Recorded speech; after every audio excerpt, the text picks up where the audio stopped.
क्योंकि ममता की जो एक फाइटर की छवि है बहुत दिनों तक वो इसमें रही। फिर बाद में बीजेपी को लगा कि नहीं, ममता का ये नाटक है। वो जो भी मनोज्ञा कह रही थी कि मेडिकल रिपोर्ट की मांग की गई, उनको चोट नहीं लगी, वो कैसे बैठती हैं व्हील चेयर, इस पर सवाल किए गए। लेकिन जब लगा इससे पासा बदल सकता है, इससे हमें नुकसान हो रहा है, तो आप सही कह रहे हैं सुमित कि बड़े नेता मौन हो गए अपनी सुविधा के हिसाब से। जो दूसरे बी ग्रेड के दूसरे दर्जे के नेता हैं, उन्होंने ममता को घेरना शुरू किया, खासतौर से सोशल मीडिया पर। बिल्कुल। कुंतल, आपका व्यू पॉइंट, ये जो व्हील चेयर वाली दीदी की तस्वीर रही, चाहे रोड शो की हो चाहे कैंपेनिंग की हो, इससे बीजेपी को अपनी चुनावी रणनीति बदलनी पड़ी ना? जी बिल्कुल, मुझे यही लगता है कि आप अगर कोई भी राज्य में देखें, ज़्यादातर राज्यों में ये होता है कि बीजेपी जैसे बड़ी जो पार्टी है वो एक सेट स्ट्रैटेजी के साथ चलती है, और वो सेट स्ट्रैटेजी ज़्यादातर समय काम आ जाता है और कभी काम नहीं भी आ सकता है। लेकिन ममता बनर्जी के साथ ये होता है कि तृणमूल कांग्रेस के साथ जब लड़ना होता है, खासकर ममता बनर्जी के साथ, तो आप कोई सेट स्ट्रैटेजी के साथ नहीं जा सकते। इतना अनप्रिडिक्टेबल है कि कल आपको लग रहा है कि ये स्ट्रैटेजी के साथ चलो उनके खिलाफ, अगर उनको काउंटर करना है तो आप वो स्ट्रैटेजी बदल लेती है। तो ये बदलाव इतनी बार उन्होंने किए है पूरे बंगाल चुनाव के दौरान, पिछले 4-5 महीनों में ममता बनर्जी ने खुद इस तरह से रणनीतियाँ बदली है, और ये इस तरह से चुनावी प्रचार के तौर तरीके बदले हैं और अकेली। तो इसीलिए बीजेपी को बार बार स्ट्रैटेजी बदलना पड़ा। तो यही उनकी खासियत है कि कोई सेट स्ट्रैटेजी के साथ नहीं चलती है ममता बनर्जी, और काफ़ी इतना ज़्यादा अनप्रिडिक्टेबल है कि कई बार तो ऐसा होता है कि उनके घर के लोगों को, उनको जो बहुत करीब से जानते हैं, उनको भी पता नहीं चलता है कि कुछ दिन पहले की घटना है जब ममता बनर्जी को गांधी मूर्ति के नीचे से एक वो रोड शो शुरू करना था। तब 15 मिनट पहले तक लोग नहीं कह पा रहे थे कि वो रोड शो करेंगे या फिर वहाँ जाके वो वहीं से भाषण देंगी। तो बाद में देखा गया नहीं, वो वहाँ पहुँची और फिर 7 किलोमीटर का रोड शो किया। या फिर स्कूटर वाले दिन, जिस दिन वो स्कूटर में नवान्न तक गई थी, तो एकदम आखिरी ऐन वक्त पर उन्होंने वो स्ट्रैटेजी बदलती रहती है। इस वजह से जो विरोधी पार्टियां हैं उनके लिए भी काफ़ी मुश्किल हो जाता है। बिल्कुल, मुझे ऐसा लगता है सुमित, ये जो हम पैर की चोट की बात कर रहे हैं, मतलब फ्रंट फुट पर आई ममता बनर्जी, पैर में उनके चोट लगी, फ्रंट फुट पर आकर उन्होंने खेला, बीजेपी को बैक फुट पर धकेला। और हमें नहीं भूलना चाहिए किस तरीके से ममता ने अपनी पैर की चोट को लेकर एक सहानुभूति वोट बटोरने की जो कोशिश की, खासतौर से महिला मतदाताओं में। देखिए, महिला मतदाता 49% बंगाल के अंदर महिला मतदाता, और महिला मतदाता की जो ताकत है वो पिछले कुछ चुनाव में हम देख रहे हैं। खासतौर से बिहार के अंदर नीतीश कुमार की वापसी में महिला मतदाता ने अहम भूमिका निभाई, और उसी महिला मतदाता को अपनी पैर की चोट के बाद ममता बनर्जी ने टैप करने की कोशिश की। महिलाओं के लिए उन्होंने जो योजनाएं चलाई वो कई हैं, उसको हम गिना सकते हैं, लेकिन खासतौर से जब वो पैर की चोट के बाद व्हीलचेयर पर बैठकर रैली करने पहुंचती थी, तो वहां पर कहती थी मैं एक पैर से खेलूंगी, मां बहनें लेकिन मेरा साथ दें। ये बात जब वो दोहराया करती थी, और जब वो कहा करती थी कि सांप और बाघ, जिस तरीके से वो अपने विरोधियों पर अटैक करती थी कि सांप और बाघ घूम रहे हैं, मेरे पैर में चोट लगी है, लेकिन मैं कैसे छोड़ दूं, अपनी मां बहनों की सुरक्षा के लिए मुझे आगे आना होगा। और जिस तरीके से ममता बनर्जी ने लगातार बंगाल के इस चुनाव को लेकर बीजेपी को घेरा, महिला सुरक्षा के मुद्दे पर घेरा, वो उन्नाव का जिक्र करती थी, वो हाथरस का जिक्र करती थी, और महिला सुरक्षा को भी कहीं ना कहीं ममता बनर्जी ने अपने इस पैर की चोट के जरिए चुनाव के अंदर केंद्र में लाने की कोशिश की। सुमित, बिल्कुल, और शायद इसीलिए ममता बनर्जी को आसान से या हल्के में ले लेना किसी भी राजनीतिक पार्टी के लिए आसान नहीं था, और बीजेपी को इस बात का अंदाजा था। इसीलिए बीजेपी ने एक ममता के सामने अपने सारे सुपरस्टार्स को उतारा, सारे बड़े बड़े नेताओं को उतारा। प्रधानमंत्री ने बहुत सारी रैलियां की, कैंपेनिंग किया जोरदार तरीके से, अमित शाह खुद लगे रहे। तीसरे चेहरे के तौर पर जेपी नड्डा उभर कर सामने आए, उन्होंने एक मोर्चा संभाला रहा अध्यक्ष के नाते। तो बीजेपी ने उनको तेतरफा घेरने की कोशिश की। वो जानते थे कि ममता बनर्जी को हराया नहीं जा सकता है, घेरा नहीं जा सकता है। 7 बजने का वक्त हो रहा है। एक बार नया बुलेटिन, हम जो कहते हैं ना कि शुरुआत होती है हर घंटे की शुरुआत में, हम आपको बता दें कि 7 बजे की शुरुआत में अब केवल 1 घंटे का वक्त बाकी है, जब ये आंकड़े आने शुरू होंगे जो 5 विधानसभाओं की तस्वीर हमारे सामने रखेंगे। लेकिन वो आंकड़े हमारे सामने मौजूद हैं जो कोविड के हैं, जो वैक्सीनेशन के हैं, जिस वजह से जनता में त्राहिमाम है। और इसीलिए हमारी ये कवरेज बार बार अंडरलाइन कर रही है कि मैंने तो अपना फर्ज निभा दिया, यानी जनता ने तो अपना वोट दे दिया, अब जनता अपना हक मांग रही है कि मुझे मेरा टीका कब मिलेगा। मैंने अपना फर्ज निभाया, मेरा टीके का कर्ज कब उतारोगे। जनता को टीका चाहिए, टीका उपलब्ध नहीं है। और क्यों एक इतने बड़े राष्ट्र में टीका मुफ्त नहीं हो सकता। ये हर हिंदुस्तानी के मन में सवाल है। जो अफोर्ड नहीं कर सकता है उसके लिए तो आसान होना चाहिए, घर तक पहुंचना चाहिए जैसे पोलियो ड्रॉप्स पहुंचती है, और उसका इंतजाम होना चाहिए। ये तैयारियां क्या किस स्तर पर हैं उस पर भी हम लगातार बात करते रहेंगे। 1 मई से 18 साल से बड़े लोगों के लिए टीका शुरू हुआ है। आज 2 मई है और अभी भी सब जगह टीके नहीं पहुंचे हैं। रजिस्ट्रेशन ज़्यादा हो रहे हैं, टीके कम हैं। तो क्या ये पूरी एक्सरसाइज जो टीकाकरण की है कोविड से निपटने के लिए, उस पर भी सरकार की लाल फीताशाही हावी हो गई है? उस पर नज़र रखेंगे। लेकिन हम तमाम लोगों के बीच में शोभना ऐसी व्यक्ति हैं जिनके पास आंकड़े सबसे पहले आने वाले हैं, और हम सबको नहीं भूलना चाहिए शोभना उस इलेक्शन हब में मौजूद है, इलेक्शन सेंटर में मौजूद है, जहां से वो आंकड़ों के जरिए और बड़ी खबरों के जरिए हमको बताएंगी इस चुनाव के मतलब क्या है। एक बार जल्दी से रुमाना पंकज मेरे साथ यहाँ मौजूद है, लेकिन शोभना हमारे इलेक्शन सेंटर में है दूसरे स्टूडियो में। शोभना, ओवर टू यू, समझाइए जरा। बिल्कुल सुमित, जिस तरीके से आप रोमाना पंकज लगातार चर्चा कर रहे हैं, कोरोना का आंकड़ा बढ़ता जा रहा है, राजनीतिक दलों की जिम्मेदारी जरूर तय होनी चाहिए, चुनाव आयोग भी कहीं ना कहीं सवालों के घेरे में है। लेकिन मैं बड़ी बातें अपने दर्शकों को बताना चाहती हूं कि 60 मिनट का समय बचा हुआ है। 5 राज्यों के चुनाव नतीजे आने वाले हैं। 292 सीटें पश्चिम बंगाल की, 126 सीटें अगर हम बात करें तो आसाम की, 140 केरल की सीटें, 234 सीटें तमिलनाडु की, कहाँ सत्ता परिवर्तन होगा, पुदुचेरी की 30 सीटें, कहां पर जिसे कहा जाए कि ममता बनर्जी और प्रधानमंत्री मोदी का जिस तरीके से कड़ी टक्कर पश्चिम बंगाल में देखने को मिलने वाली है, उन नतीजों का इंतजार पूरे देश को है। कहीं ना कहीं जैसा कि रोमाना ने भी कहा कि अस्तित्व की लड़ाई है, नाक की लड़ाई है दोनों ही दलों के लिए। खास तौर पे असम की बात भी करना बेहद जरूरी है, क्योंकि असम में सीएए और एनआरसी के बाद ये पहला चुनाव है। जो घुसपैठियों का मुद्दा बीजेपी उठाती आई है लगातार बंगाल में, क्या उसका असर देखने को मिलेगा? ममता बनर्जी की जो सिंपैथी लहर है, जो महिला वोट है, क्या वो असर दिखाएगा? बंगाल में अगर बीजेपी जीतती है तो मोदी का कद जरूर बढ़ेगा, और कहीं ना कहीं 2024 के चुनाव में ये एक वो राज्य ताकत के रूप में बीजेपी के लिए उभरेगा। अगर मोदी जीतते हैं, बंगाल जीतती है अगर बीजेपी, तो वहां पर बीजेपी की जो लड़ाई है पिछले 40 सालों से, जिसे कहा जाए कभी सत्ता में आई नहीं, श्यामा प्रसाद मुखर्जी जो कि बंगाल से ही आते थे, जनसंघ में थे, अब कहीं ना कहीं वो लड़ाई शायद अब आज, क्योंकि नतीजे आ जाएंगे तो जनता के सामने कि क्या बीजेपी जीतेगी। लेकिन ये भी बात बिल्कुल तय है कि इन तमाम राज्यों में जो भी दल सरकार बनाएंगे, चाहे वो ममता बनर्जी अपने को आगे बढ़ाएं, चाहे स्टालिन वहां पर डीएमके बनाए, चाहे केरल की बात कर लें हम, पिनारी विजयन की बात कर लें हम, असम की बात कर लें, जिम्मेदारी बहुत बड़ी है। क्योंकि जिस तेजी के साथ कोरोना का विस्फोट देखने को मिल रहा है, वो चिंता बहुत बढ़ा रहा है। वो केंद्र सरकार के लिए भी चिंता है, वो राज्य सरकार के लिए भी। और देखिए, ये तो हमने समझाया कि मोदी के लिए क्या मायने हैं, लेकिन ममता बनर्जी के लिए भी ये चुनाव बहुत अहम हो जाता है। नाक की लड़ाई है और खेला होबे, क्या खेला होबे? 1 घंटे बाद, 60 मिनट बाद जब ये काउंटिंग शुरू होगी, जब ये मतों की गिनती शुरू होगी, तो बंगाल की जनता ने कहा जाए कि ऊंट किस करवट बैठने जा रहा है, ये ममता बनर्जी के लिए बहुत अहम हो जाता है। लगातार तीसरी बार ममता बनर्जी मुख्यमंत्री बनेंगी। तमाम बड़े नेता जो थे टीएमसी के, वो टूट गए, वो बीजेपी में शामिल हो गए। अकेले अपने दम पर ममता बनर्जी ने इस चुनाव को आगे बढ़ाया है, इस प्रचार को आगे बढ़ाया है, अकेले अपने दम पर। जिसे कहा जाए कि जैसे टाइगर और शेरनी शब्द का इस्तेमाल किया जा रहा है, दुर्गा शब्द का इस्तेमाल उनके लिए किया जाता है। तो अब ये देखने का इंतजार हमें सभी को है कि जो नतीजे आएंगे उसमें किस रुख पर ममता बनर्जी आगे बढ़ेंगी। हारी तो राजनीतिक अस्तित्व पर जाहिर सी बात है जरूर सवाल खड़ा होगा, लेकिन ये लड़ाई जिसे कहा जाए ना, खूब लड़ी मर्दानी, वो तो झांसी वाली रानी थी।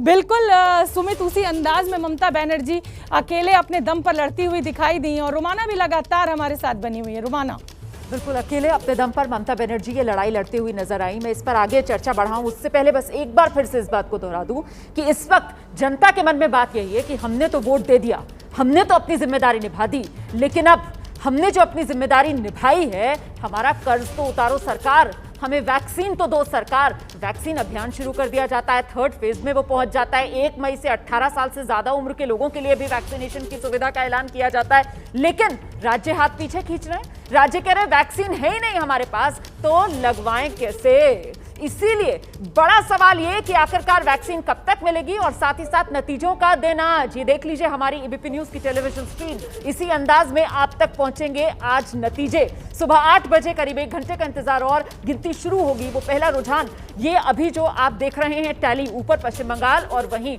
साइड में आप देख रहे हैं बाकी के 4 राज्य। अच्छा, गौर करने वाली बात यह है कि इस बार हम कोरोना मीटर और वैक्सीन मीटर भी लगातार आपको साथ साथ दिखा रहे हैं, क्योंकि कोरोना का खतरा देश पर बड़ा होता जा रहा है।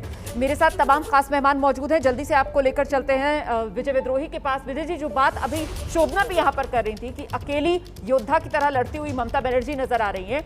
1 दशक पहले 2011 में परिवर्तन की बात कर ममता बनर्जी सत्ता में आई थी और अब बीजेपी असल परिवर्तन की बात करके उन्हें सत्ता से उखाड़ फेंकने में लगी हुई है। लड़ाई बड़ी है। देखिए, बिल्कुल लड़ाई बढ़ी है, लेकिन हमें ये नहीं भूलना चाहिए कि 2011 जो आप बात हो रही है, 2011 हो, 2014 का फिर लोकसभा चुनाव हो, 2016 का विधानसभा चुनाव हो, 2019 का लोकसभा चुनाव हो, ममता का कोर वोटर उसके साथ रहा है। ममता को करीब 42-43% वोट मिलता रहा है, उससे नीचे उसका वोट परसेंटेज गया नहीं है। तो कुल मिलाकर बीजेपी ममता के वोट बैंक में सेंध नहीं लगा पाई है। बीजेपी को लेफ्ट का वोट मिला है और कांग्रेस का वोट मिला है। ये तो उस वोट बैंक के जरिए बीजेपी क्या ममता को हटा सकती है, ये बड़ा सवाल है। दूसरा, व्हील चेयर की बात हो रही थी, ममता आज अपने पैरों पर खड़ी हो जाएंगी या उनको महाजोत की व्हील चेयर की जरूरत पड़ेगी, ये दूसरा सवाल है। तीसरा सवाल ये है कि अगर ममता बंगाल में जीतती हैं लेकिन नंदीग्राम में हार जाती हैं तो बड़ी दिलचस्प स्थिति हो जाएगी, या ममता नंदीग्राम में जीतती हैं बंगाल में हार जाती हैं तो फिर अलग एक स्थिति बनती है। और चौथा सवाल ये उठता है कि कुल मिलाकर ममता ने व्हीलचेयर पर आकर वो सहानुभूति अपने पक्ष में करने की इस रूप में कोशिश की कि देखिए मैं अकेली हूँ, मेरे पर धनबल और बाहुबल के साथ लोग सामने हैं और अब तो ये लोग मुझ पर व्यक्तिगत हमले भी करने लगे हैं। तो कुल मिलाकर मैं ये नहीं कह रहा कि ममता की ये तस्वीर देखकर, ये विजुअल देखकर सीपीएम या बीजेपी के महिला वोटरों ने ममता के पक्ष में वोट दे दिया होगा, ऐसा नहीं किया होगा। लेकिन जो ममता के पक्ष में वोटर थे वो और आगे बढ़ चढ़ कर निकले होंगे। और कुल मिलाकर जो एग्जिट पोल के जो निष्कर्ष कुछ बता रहे हैं कि उसका हम बाद में विश्लेषण कर सकते हैं कि बंगाल हो, असम हो, केरल में हो, वहां पर जो पार्टियां सत्ता में आने को तत्पर दिखाई दे रही हैं, वो सब ऐसी पार्टियां हैं जिन्होंने महिलाओं के लिए बहुत काम किया है। तो एक बड़ा नारा ये निकलेगा, क्या सत्ता का रास्ता रसोई घर से होकर जाता है? बिल्कुल, वो हमने देखा, पिछली बार बिहार के अंदर देखा और इस बार भी माना जा रहा है कि महिला मतदाता बंगाल की जो चुनावी राजनीति है उसे एक दिशा दे सकती हैं। क्या फिलहाल नंदीग्राम का आप जिक्र कर रहे थे, दिबांग, सबसे दिलचस्प मुकाबला नंदीग्राम का, यकीनन सबकी नजर आज नंदीग्राम पे खासतौर से रहेगी।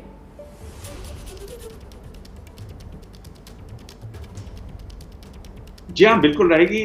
पूरी निगाहें रहेंगी पश्चिम बंगाल पर। सभी राज्यों की बात करें और पश्चिम बंगाल में अगर निगाह एक कॉन्स्टिट्यूएंसी पर निगाह रहेगी तो वो है नंदीग्राम। नंदीग्राम से जिस तरह से आपको याद होगा पॉलिटिकल एक रैली में उन्होंने अनाउंस किया ममता बनर्जी के कि क्यों ना मैं नंदीग्राम से इस बार चुनाव लड़ूं, और लोगों का रिस्पॉन्स था बिल्कुल आपको लड़ना चाहिए। तो एक तरीके से जिस तरह से माहौल बनाकर वो चुनाव लड़ी, तब ये कयास लग रहे थे कि नंदीग्राम से तो लड़ेंगी जरूर, लेकिन एक और कॉन्स्टिट्यूएंसी से भी लड़ेंगी। लेकिन यही ममता बनर्जी की का अंदाज है, ट्विस्ट लेने का तरीका है, और इसीलिए उनको स्ट्रीट फाइटर कहा जाता है कि उन्होंने, जो अक्सर होता है कि बड़े नेता लड़ते हैं तो एक सेफ सीट से भी लड़ते हैं, उन्होंने वो नहीं किया। वो पूरी तरीके से नंदीग्राम में उतरी, वहां मोर्चा संभाला, मैदान संभाला, ऐसे प्रतिद्वंदी के खिलाफ जिसके परिवार के लोग भी वहां बड़े महत्वपूर्ण पदों पर रहे पार्टी में, तृणमूल कांग्रेस में। तो वहां ये दिखाता है ममता बनर्जी का कैरेक्टर, जो समझने की जरूरत है कि वो स्ट्रीट फाइटर हैं। यानी ममता बनर्जी को पहली बार देखा गया जब 1974-75 में जेपी की गाड़ी गई थी, उसकी एम्बेसडर कार की बोनट पर चढ़ी हुई एक सांवली सी, पतली, दुबली सी यूथ कांग्रेस की कार्यकर्ता के तौर पर वो चढ़ गई थी। और उसके बाद अगर आप देखें तो लगातार उनमें जो एक आक्रामकता है, जो एग्रेशन है, वो लगातार दिखाई देता है। इस पर बात होनी चाहिए। अनप्रिडिक्टेबल है, एग्रेसिव भी है। यानी अगर आप देखें तो 1997 की बात है और उस समय मैं था वहां हाउस में, रामविलास पासवान जो हैं वो रेलवे बजट पढ़ रहे थे, उन्होंने अपनी शॉल उछाल दी थी रामविलास पासवान की तरफ, ये कहते हुए कि आप पश्चिम बंगाल के लिए कुछ नहीं दे रही है रेलवे।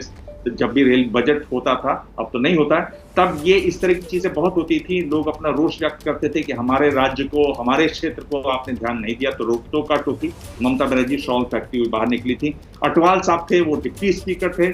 फिर ये बात है लोकसभा की, और उन्होंने अपना इस्तीफा 2006 में अटवाल साहब की तरफ दे दिया। और फिर सिंगूर का मामला जो आया, जिसने एक तरह से ममता बनर्जी को बड़ी मजबूती थी 2008 में, अगर आपको याद होगा, करीब 8 दिन का वहां पर बंद था, और वहां से शुरुआत हुई एक तरीके से 34 साल का जो किला था उसको ढाने में ममता बनर्जी में सिंगूर का अभियान, जहां नंदीग्राम से जिस तरह से उन्होंने काम किया, वो एक बड़ा सिंबल बना। और इसी तरह से ममता बनर्जी वहां जा रही हैं एक तरीके से अपनी जमीन को अपने हाथ में लेने के लिए, कि मैंने ये अगर किसी को दिया था तो सिर्फ ये मेरी जमीन थी, मैंने उनको एक अमानत की तरह दिया था, अब मैं उसको वापस लेने आया। तो एक बड़ी कोशिश है के लिए मीर जाफर से लेकर बागी, धोखेबाज, इस तरीके के तमाम शब्द जो इस्तेमाल किए गए, मुझे लगता है अभय जी को आना चाहिए। लेकिन अभय जी, जो बात अभी दिबांग कर रहे थे कि साहब नंदीग्राम से चुनाव मैदान में उतरना, समझना होगा आपको, ये दीदी के वो तेवर, ये वो उनकी जुझारू छवि, वो संघर्षशील नेता की अपनी पहचान को कायम रखने की कोशिश। लेकिन बीजेपी ने जिस तरीके से नंदीग्राम में ही ममता बनर्जी को घेरा कि साहब ये कोई नंदीग्राम का प्रेम नहीं है, ये कोई संघर्ष या जुझारूपन नहीं है, ये तो सीधे सीधे मुस्लिम तुष्टीकरण का एंगल है, क्योंकि नंदीग्राम में सीधे 30% मुस्लिम आबादी। अगर आप नंदीग्राम की राजनीति पर गौर करें तो वहां पर जो अधिकारी साहब ममता बनर्जी के खिलाफ लड़े हुए हैं, शुभेंदु अधिकारी, जब वो टीएमसी में थे उस वक्त को वहां के मुसलमान मतदाताओं में काफी लोकप्रिय थे। मुसलमान मतदाता उन्हें बहुत पसंद करते थे। और दरअसल ममता बनर्जी का जो एजेंडा था, जो अल्पसंख्यक एजेंडा था, शुभेंदु अधिकारी उसके वाहक थे वहां पर। लेकिन जैसे ही वो भारतीय जनता पार्टी में गए, उनका रवैया बिल्कुल मुसलमान विरोधी हो गया। और ममता बनर्जी के खिलाफ ममता को खाला ममता या बेगम ममता कहने का जो रवैया है, वो शुभेंदु अधिकारी ने अपनाया। और ये जो परिवर्तन हुआ शुभेंदु अधिकारी के अंदर, उससे मुसलमान राजनीति, अल्पसंख्यक राजनीति और उभरकर सामने आई।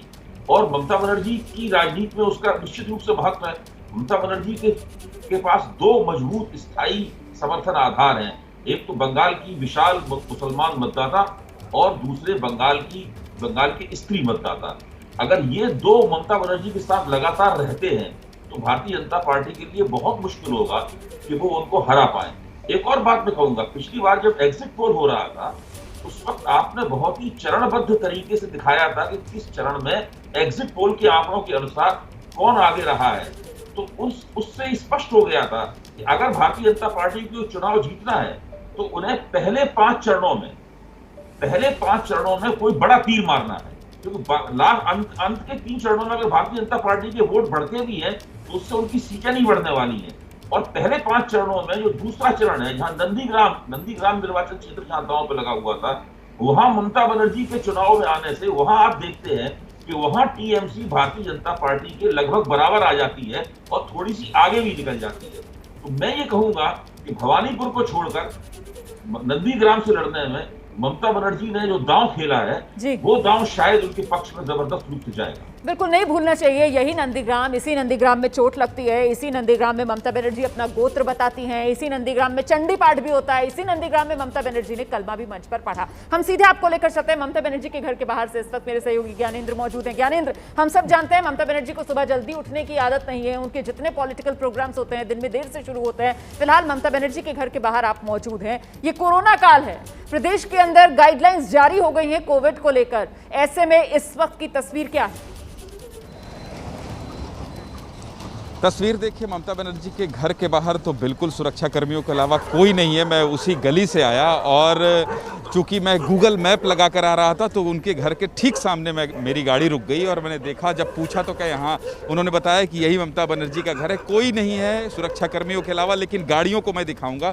देखिए वो जो पुलिस की गाड़ी है, वो 2 काली कलर की स्कॉर्पियो है, वो यहाँ पर लगी है और सुरक्षा कर्मी जो है वो आ रहे हैं जा रहे हैं। बाहर केवल आपको मीडिया के लोग दिखेंगे। और इस गली को दिखाइए जिस गली से होकर जाते हैं ममता बनर्जी के घर, तो देखिए आम लोग जो है आना जाना कर रहे हैं और उसके अलावा जो समूह में दिख रहे हैं 4-5 लोग खड़े हैं वो सुरक्षा कर्मी हैं।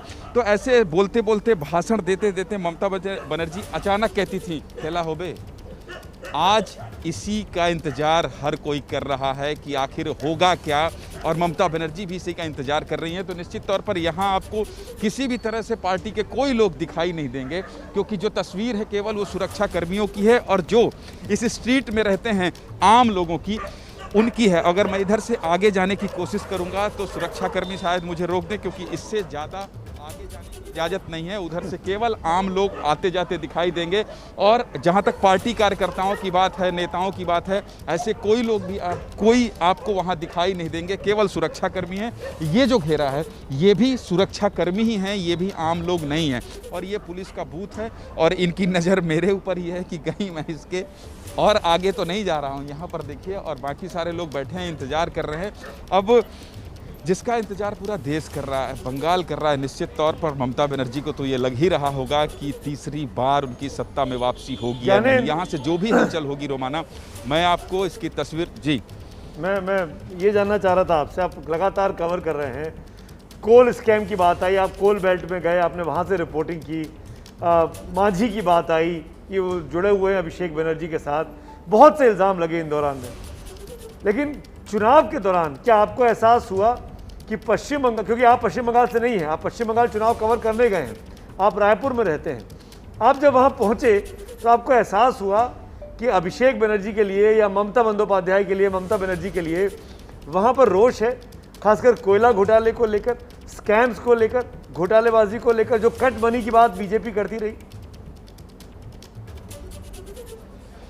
सुमित जी, ये बिल्कुल आपने ठीक सवाल पूछा है। चूँकि ऑफिस के ही निर्देश पर मैं धनबाद और पुरुलिया और हर उस इलाके में घूमा था, वहाँ इस बात का गुस्सा तो है लोगों के अंदर, उस इलाके में खासकर, कि देखिए कैसे एक मछली बेचने वाला व्यक्ति यहाँ तक पहुँच गया। और इस पूरे घोटाले की जिसकी आप चर्चा कर रहे हैं, बीजेपी के तमाम शीर्ष नेताओं ने हर मंच से ये बात कहते सुनाई दिए हैं। और कटमनी, कोयला घोटाला, और आपको याद होगा शुभेंदु अधिकारी जब उनका नंदीग्राम का चुनाव खत्म हो गया तो उन्होंने कोलकाता में एक प्रेस कॉन्फ्रेंस की थी और उनका पूरा फोकस इसी घोटाले पर था। तो निश्चित तौर पर इस घोटाले को लेकर रोष है, लोगों को जानकारी है। और पहली बार जिस मुखरता से बीजेपी ने हर मंच से ये बताने की कोशिश की है और जिस आक्रामक अंदाज में कि देखिए किस तरह से पूरे बंगाल को इन्होंने कटमनी, भ्रष्टाचार और इस तरफ झोंक दिया, तो पूरे बंगाल में इस बात की चर्चा निश्चित रूप से है। और हर कोई ये समझ रहा है, जान रहा है, महसूस कर रहा है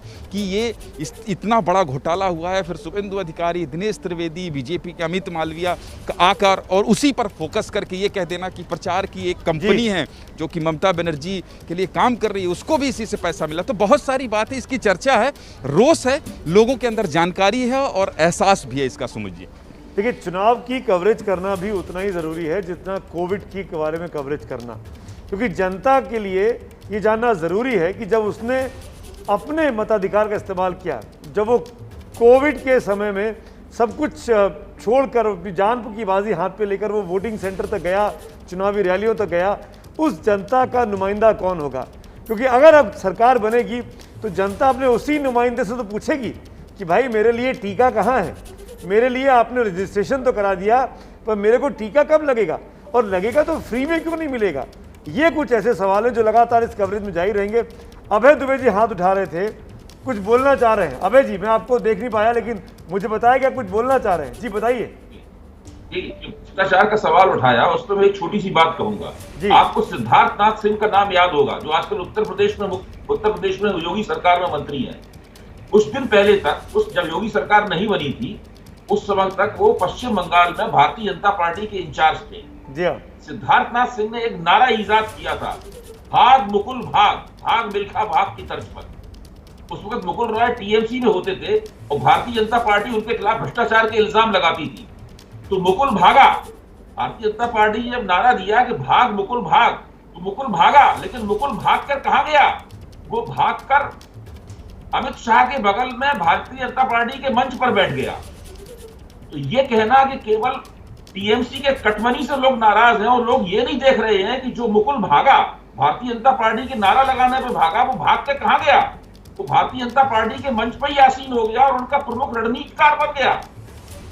तो जनता पर भ्रष्टाचार के आरोपों का ज्यादा असर नहीं होता है, क्योंकि वो देखती है इस हम्माम में सभी पार्टियां नंगी हैं, जो चुनौती दे रही है वो भी नंगी है और जो सत्ता में है वो भी नंगी है।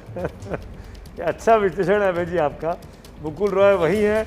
मुकुल रॉय पे जब मैंने ये सवाल पूछा था अपने प्रोग्राम शिखर सम्मेलन में, तो मुझे कहा गया कि मुकुल रॉय पे मुकदमा ख़त्म थोड़ी हुआ है, मुकदमा तो चल रहा है और जब जांच आगे बढ़ेगी तो देखा जाएगा।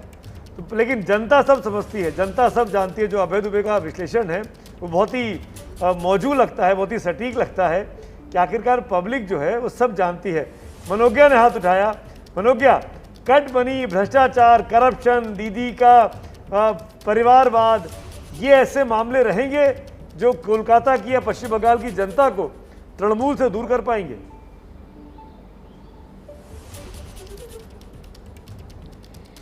देखिए, अभय जी की बात में बिल्कुल सच्चाई है, लेकिन बंगाल की राजनीति में ये पहला मौका है जब जय श्री राम एक स्लोगन बन गया है, सिर्फ एक दूसरे को ग्रीटिंग्स करने का नतीजा या फिर एक जरिया नहीं। और 2019 मैं फिर कहूंगी, 2019 में जो जय श्री राम की तर्ज पर दीदी ने नाराजगी दिखाई थी, वो जो ध्रुवीकरण हुआ था उस पर बीजेपी ने ग्रास रूट लेवल पर काम करके तृणमूल के खिलाफ तृणमूल स्तर पर ही काम किया है। ध्रुवीकरण में जो शुभेंदु अधिकारी की तस्वीरें ये कहकर आई हैं कि वो मीर जाफर हैं, तो एक काउंटर पोलराइजेशन है जिसको आप इग्नोर नहीं कर सकते हैं। जो 30% एक और काउंटर पोलराइजेशन हुआ है, उसका काउंटर पोलराइजेशन ये है कि वो हरे राम हरे हरे बीजेपी घरे घरे और इस तरह के छोटे छोटे वाक्य बनाकर जो बीजेपी में ढोल कीर्तन लेकर बीजेपी के नेता घूमे हैं, उसने जमीनी स्तर पर एक और काउंटर पोलराइजेशन किया है। और ये एक ऐसा ध्रुवीकरण है जिस पर बीजेपी रिलाई कर रही है। लेकिन मुझे एक चीज बताइए, सब जानते हैं कि जमीनी स्तर पर महिलाओं मैं और आप कई बार बात करते रहे इस बीच में, जब से चुनाव चल रहे हैं, पहले से भी हमारा बात करते रहे। आप हमेशा कहती रही कि बीजेपी को लीड है, बीजेपी इस बार जो है वो बहुत अच्छा चुनाव लड़ रही है।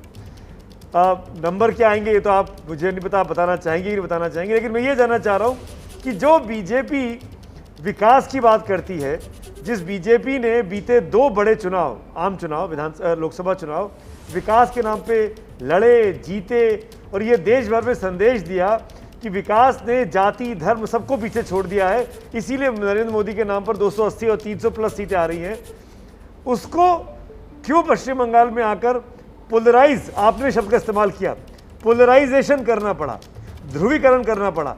क्या विकास मुद्दा नहीं था बीजेपी के पास, या ममता बनर्जी विकास कर चुकी थी इसीलिए बीजेपी को लगा कि उस फ्रंट पे लड़ेंगे तो कमजोर पड़ जाएंगे?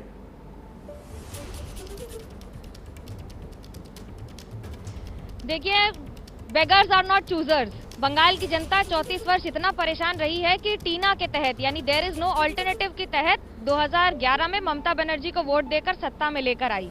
इस बार फिर जो परेशानी जमीनी स्तर पर है वो भी टीना की तरह ही आ रही है कि देयर इज नो ऑल्टरनेटिव। ऐसा नहीं है कि बीजेपी के पक्ष में वोट जा रहा है, ये तृणमूल कांग्रेस के विपक्ष में वोट जा रहा है। इट इज एंटी इनकम्बेंसी जो दिख रहा है। लेकिन दूसरी बात जो आपने कहा, विकास का मुद्दा, दीदी ने काम किया है। आप गांव में जाकर देखिए, सड़कें बनी है, बहुत सुधार आया है। जो मैंने पिछले 20 सालों में बंगाल की तस्वीर बदलते देखी है, उसका बहुत बड़ा श्रेय ममता बनर्जी को जाएगा। लेकिन जब एक व्यक्ति को, एक किसान को या गांव ग्रामीण लोगों को ये सुनने को मिलता है कि मेरे 6000 रुपए जो दिल्ली से भेजे गए वो मुझे नहीं मिले और किसने रोका, इसको समझाने में बीजेपी जमीनी स्तर पर सफल रही है कि मैंने पैसे भेजे लेकिन आपको मिले नहीं।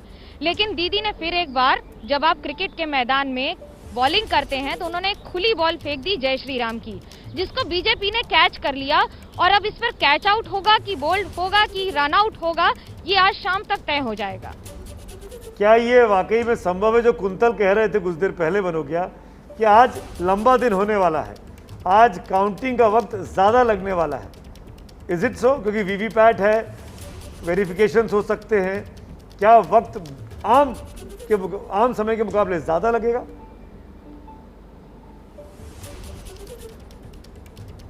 डेढ़ गुना कम से कम। मैं तो मेंटली तैयार होकर आई हूँ कि आज सारे दिन हमें एक पैर पे खड़े रहना है, क्योंकि आज एक स्पीड धीरे होगी, दूसरा अगर रीवेरिफिकेशन होगा तो वो और धीरे होगा। और वीवीपैट के साथ साथ, क्योंकि हर काउंटिंग सेंटर पर इतनी चेकिंग है, हर एक व्यक्ति को हमें अपना कोविड टेस्ट कराना पड़ा है परसों, उसके बाद अंदर जाने दिया जाएगा आज। हर रिपोर्टर को कराना पड़ा है जो आज ये कवरेज करेगा उस इलाके में या फिर काउंटिंग सेंटर्स के आसपास। और आप विश्वास नहीं करेंगे, जो टेस्ट हुए हैं करीब 500 से आसपास टेस्ट हुए हैं, उसमें 60 जर्नलिस्ट कोविड पॉजिटिव हो गए हैं। यानी परिस्थितियां जो है वाकई में काफी ज्यादा विस्फोटक होने वाली हैं कोविड के मद्देनजर। इसीलिए कोविड का आंकड़ा लगातार स्क्रीन पे चल रहा है, इन 5 राज्यों का भी और देश का भी। कोविड का भी चलेगा, वैक्सीनेशन का भी चलेगा और चुनावों का भी चलेगा। ये सुविधा, ये चीज़ें आम हिंदुस्तानी दर्शक के लिए सिर्फ एबीपी न्यूज़ पर है कि आप कोविड के आंकड़े भी देखिए और चुनाव के आंकड़े भी देखिए। मेरे साथ रशीद किदवई साहब जुड़े हुए हैं। दिबांग ने हाथ उठाया था।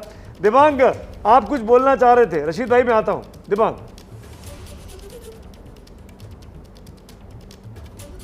जी हाँ, मैं ये कह रहा हूँ, आपने ये जो सवाल पूछा था क्या समय ज्यादा लगेगा, तो हाँ सुमित, इस बार समय ज्यादा लगेगा। जो हम देखते थे कि शुरुआती ट्रेंड हम लोग बताते थे करीब 2 घंटे में, इस बार उसमें 5-6 घंटे लगने की आशंका जताई जा रही है। और उसकी जो वजह है वो 5 बड़ी वजह है। मैं आपको वजह बताना चाहता हूँ कि एक तो जो पोस्टल बैलेट्स हैं सुमित, उनकी संख्या बढ़ा दी गई है। यानी बुजुर्गों को, पेशेंट्स को, जो फिजिकली चैलेंज है, उन लोगों को इस समय पोस्टल बैलेट की सुविधा दी गई है।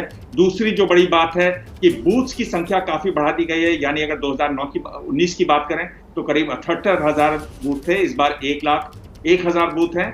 और ईवीएम्स की संख्या इसलिए बढ़ गई है, करीब 30% ज्यादा ईवीएम इस बार इस्तेमाल किए जा रहे हैं। तो पहले जहां 14-15 राउंड में तय हो जाता था, अब 18 से 20 राउंड में तय होगा। एक और बहुत महत्वपूर्ण बात है कि काउंटिंग टेबल्स की संख्या वहां कम कर दी गई है। यानी पहले 15 होती थी, अब 7 हैं, क्योंकि फिजिकल डिस्टेंसिंग बढ़ानी है वहां पर हॉल्स के अंदर। और हर राउंड के बाद पूरे हॉल को सैनिटाइज किया जाएगा। तो यानी कोविड की जो छाया है वो काउंटिंग वाले दिन आपको आरटीपीसीआर टेस्ट तो ले ही जाना है। उसके अलावा जो काउंटिंग का जो प्रोसेस होगा उसमें भी इस बार पहले के मुकाबले ज्यादा समय लगेगा। 5 से 6 घंटा बताया जा रहा है, जब आपको पहले शुरुआती ट्रेंड दिखाई देंगे। इसीलिए ममता बनर्जी ने, सुमित, और जो मैं बता रहा था कि स्ट्रीट फाइटर हैं, उन्होंने सारे कार्यकर्ताओं से परसों वीडियो कॉल पर बातचीत की और कहा कि आपको बिल्कुल नहीं हटना है, क्योंकि जो शुरुआती काउंटिंग होंगी जिसमें पोस्टल बैलेट आएंगे उसमें हम पिछड़ सकते हैं। उन्होंने कहा कि पिछड़ सकते हैं, डिमोरलाइज नहीं होना है, बिल्कुल जमे रहना है। ये हमारी लड़ाई जो चल रही है खेला होबे की, उसका आखिरी दिन है। छोटी छोटी बात उन्होंने कहा कि विपक्षी से कभी भी किसी तरह का कोल्ड ड्रिंक नहीं लेना है, खाने का सामान नहीं लेना है, पान नहीं लेना है, सिगरेट नहीं लेना है, आपको बिल्कुल उनसे अलग रहना है। तो एक तरीके से, और जमे रहना है, आखिर तक जमे रहना है। तो एक तरीके से समय ज्यादा लगेगा और उसकी बड़ी वजह कोविड है। हम ये जो संदेश दे रहे हैं आज मास्क से, वो चीज आज जो काउंटिंग होगी उसमें भी दिखाई देगा, ये बात सुनाई देगी। सुनिए, बिल्कुल। और चाहे कितना भी समय लगे, दिमाग में कि दर्शकों को यह बताना चाहता हूं कि एबीपी न्यूज की तैयारी पूरी है। कोलकाता से लेकर, चेन्नई से लेकर, पुदुचेरी से लेकर, केरल से लेकर और गुवाहाटी तक हर जगह हमारे संवाददाता हैं। चाहे 4 घंटे लगे, चाहे 8 घंटे लगे, चाहे 12 घंटे लगे, हम लोग दिन भर तैयार हैं, जमे हुए हैं, मास्क पहने हुए हैं, हाथ सैनिटाइज करते जा रहे हैं, सैनिटाइजर लेके बैठे हुए हैं और एक दूसरे के साथ यहाँ पर भी सोशल डिस्टेंसिंग को मेंटेन कर रहे हैं। इसीलिए आज स्टूडियो में आपको तमाम बड़े मेहमान नहीं दिख रहे हैं, उनको हमने घरों से ही जोड़ा है। जैसे दिबांग और जैसे रशीद किदवई, हमने नहीं कहा कि आप यहाँ आइए, क्योंकि हमको चिंता है कि हमको कोरोना अब नहीं फैलाना है। स्टूडियो बड़ा है, आराम से इसमें 15 से 20 लोग जमा हो सकते थे, लेकिन नहीं, सिर्फ 3 व्यक्ति यहाँ मौजूद हैं। शोभना हमारी जो चौथी एंकर है, वो हमने अलग स्टूडियो में रखा है ताकि कोरोना के नाम पर आपस में सोशल डिस्टेंसिंग कम से कम हम लोग मेंटेन करें। हम ये तस्वीर देश के सामने पेश करें कि आपको सामाजिक दूरी बनाकर रखनी है और कोरोना से लड़ने में हमें आपका सहयोग भी चाहिए। हमने यानी हम आम हिंदुस्तानी ने चुनाव आयोग की बात मानकर, राजनीतिक पार्टियों की बात मानकर वोटिंग कर दी है। हमने अपना फर्ज निभा दिया है, लेकिन अब राजनीतिक पार्टियों को हमारा कर्ज उतारना है। हमको टीका चाहिए और टीका जल्दी से जल्दी चाहिए, और टीका फ्री में क्यों नहीं होना चाहिए, इस पर भी हमारी तवज्जो रहेगी। शोभना हमारे साथ है, आप हमारी स्क्रीन को समझ चुके हैं, रुमाना है, पंकज है। कोरोना का मीटर, वैक्सीनेशन का मीटर, ये आंकड़े चुनाव के साथ साथ सिर्फ और सिर्फ एबीपी न्यूज़ पर दिख रहे हैं। इसीलिए मैं एक बार फिर अंडरलाइन करना चाहूँगा, #ABP रिजल्ट्स के जरिए अपनी प्रतिक्रियाएं दीजिए और बताइए कि हमारी ये कोशिश आपको कैसी लग रही है। आपकी राय हमारे लिए बहुत इंपॉर्टेंट रखती है। एक बार चलते हैं शोभना के पास और जानते हैं, क्योंकि महज आधे घंटे का वक्त बाकी है पहला रुझान आने में। शोभना, ओवर टू यू।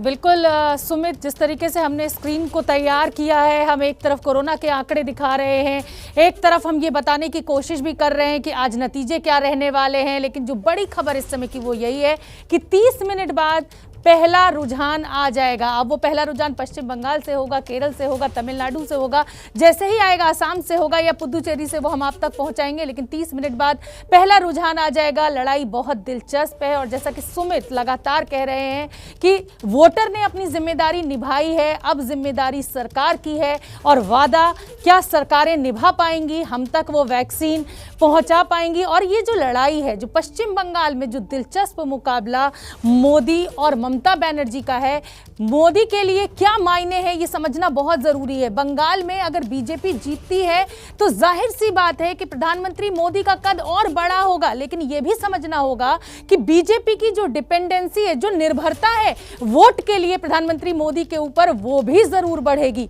बंगाल अगर जीतते हैं तो वहां पहली बार बीजेपी सत्ता में आएगी और अगर बीजेपी सत्ता में आती है तो 2024 में जो लोकसभा चुनाव होगा उसमें जाहिर सी बात है कि मोदी और ताकतवर बनकर उभरेंगे। अगर कोरोना काल में जीतती है बीजेपी, वहां पर जिस डबल इंजन की सरकार की बात हमेशा मोदी के द्वारा की जाती है या बीजेपी के नेताओं के द्वारा की जाती है, तो वो जिम्मेदारी भी बड़ी होगी, क्योंकि पश्चिम बंगाल में स्थिति विस्फोटक होती जा रही है। कलकत्ता की बात करें तो हर तीसरा आदमी कोविड पॉजिटिव निकल रहा है और राजनीतिक दलों के ऊपर जरूर यह जिम्मेदारी है कि आपने जिस तरह से चुनावी रैलियां करी, जिस तरह से रोड शो किया, उसकी के चलते ये कोरोना का आंकड़ा विस्फोटक हुआ है। और जैसे कि बात हम लगातार ममता बनर्जी के लिए भी कर रहे हैं, मोदी के लिए तो आपने समझा कि ये चुनाव कितना अहम होगा, लेकिन ममता बनर्जी के लिए भी ये नाक की लड़ाई है, ये अस्तित्व की लड़ाई है। जिस तरीके से ममता बनर्जी के तमाम बड़े दिग्गजों को बीजेपी अपने ओर शामिल करने में कामयाब होती है, अगर ममता बनर्जी जीतती हैं तो एक तो तीसरी बार मुख्यमंत्री बनेंगी। और जिस कहा जाए कि जिस तरह की लड़ाई ममता बनर्जी ने अकेले पश्चिम बंगाल में लड़ी, तो ममता का कद विपक्षी दलों के बीच जरूर बहुत बड़ा हो जाएगा। लेकिन अगर हारी तो 2024 के लिए विपक्ष, एकजुट विपक्ष जो कहा जाता है कि मोदी के खिलाफ सबको एकजुट होना होगा, उसका चेहरा मोदी जिसे ममता बनर्जी वो नहीं बन पाएंगी। अगर हारी तो राजनीतिक अस्तित्व पर भी सवाल खड़ा होगा। तो लगभग 25 मिनट का समय बचा हुआ है और हम लगातार सबसे तेज नतीजे एक अलग अंदाज में आप तक पहुंचाने की कोशिश कर रहे हैं। कोरोना मीटर भी है और साथ ही आंकड़ा भी है। सुमित, आप बड़ी बातें तो बता दे रही हैं शोभना। मैं इसके पहले बाकी लोगों के साथ चर्चा की शुरुआत करूं, मैं एक चीज़ आपसे पूछना चाहता हूं। 27 मिनट 30 सेकंड का वक्त बाकी रह गया है। शोभना जी, आपसे जानना चाहूंगा पश्चिम बंगाल में क्या हो रहा है, बीजेपी या टीएमसी, और क्यों? अगर सुमित हम अपने एग्जिट पोल की बात करें तो जाहिर सी बात है कि वहां पर टीएमसी को बढ़त दिखाई दे रही है। मुझे लगता है कि ममता बनर्जी ही बढ़त बनाएंगी वहां पर, जिस तरह से वो लड़ी हैं और जो उनका फिक्स्ड वोट बैंक है वो इस बार भी ममता बनर्जी के साथ ही जाएगा, चाहे वो महिला वोट हो और चाहे वो मुसलमान वोट हो। ऐसी बड़ी अच्छी साफगोई से आपने बात की शोभना, शुक्रिया। मेरा काम आपने आसान कर दिया। मैं आपकी मिसाल देकर रुमाना से भी पूछने वाला हूँ। रुमाना, आपके हिसाब से देखिए, लड़ाई टीएमसी या बीजेपी फंसी हुई है, लड़ाई बहुत फंसी हुई है, कोई कुछ कह नहीं सकता है। और हमने देखा किस तरीके से एग्जिट पोल की अगर मैं बात करूं उसके साथ अगर हम जाएं तो टीएमसी सत्ता में वापसी कर रही है। लेकिन हमने कल ही एबीपी न्यूज़ पर एक पत्रकारों का पोल भी दिखाया और उसके अंदर ये समझ सकते हैं आप देखकर कि वो पत्रकार जो बिल्कुल जमीन पर हैं, जो वहां जमीन की सियासत समझ रहे हैं, उनके लिए भी कहना मुश्किल है कि साहब बाजी किस तरफ जा सकती है। तो लड़ाई मुश्किल, मामला फंसा हुआ है। किसी तरफ रुमाना का वोट नहीं है। पंकज, मुस्कुराइए मत, बताइए। बड़ा मुश्किल है सुमित, क्योंकि ना बंगाल में तो 20 से 30% लोग बताते ही नहीं हैं कि उनके मन में क्या चल रहा है। और ये जो एग्जिट पोल आए उस दिन देखा आपने कि कुछ लोगों ने बीजेपी की बढ़त दिखाई, कुछ लोगों ने ममता की दिखाई, लेकिन मैं अपने चैनल पर जो हमने दिखाया एग्जिट पोल, मुझे लगता है मैं उसी के साथ हूँ। आपकी राय बताइए ना, मतलब टीएमसी के साथ है? हाँ, एग्जिट पोल में तो ममता को बढ़त है, तो मैं उसी के साथ। तो जैसे साफ साफ शोभना ने बोला, साफ साफ क्यों नहीं बोल रहे हैं? नहीं, साफ साफ ही मैंने कहा कि जो है वो मुझे भी जो लगा, हालांकि बहुत फंसा हुआ मामला है। और मैं एक बात तो जरूर कहूंगा आप सुमित, घूम के आए और पब्लिक को घुमा रहे हैं। ना पब्लिक हमें घुमा रही है, हमने पब्लिक को नहीं, वो पब्लिक के मत की हम बात नहीं समझ सकते हैं। और 30% 25% तो खुल के बताते ही नहीं, बड़ा मुश्किल काम है ये बताना। लेकिन मुझे लगता है कि जो एग्जिट पोल का जो रुझान है, उसके जो नतीजे हैं, मुझे लगता है कि उसी तरीके से तस्वीर होनी चाहिए। लेकिन बीजेपी बहुत मजबूत ताकत है वहाँ पर। ठीक है, बीजेपी मजबूत हो रही है, ताकत उभर रही है। शोभना कुछ बोल रही थी। शोभना, आपका कुछ कहा? आपने हम तीनों की राय जान ली है, आपकी राय जानना भी हम चाहते हैं। 8:05 पे अभी बाकी मेहमान भी हमारे साथ हैं। बताएंगे, मैं बताऊंगा, मैं बचूंगा नहीं, मैं जरूर बताऊंगा। पर सबसे पहले राय ले लेता हूं। दिबांग,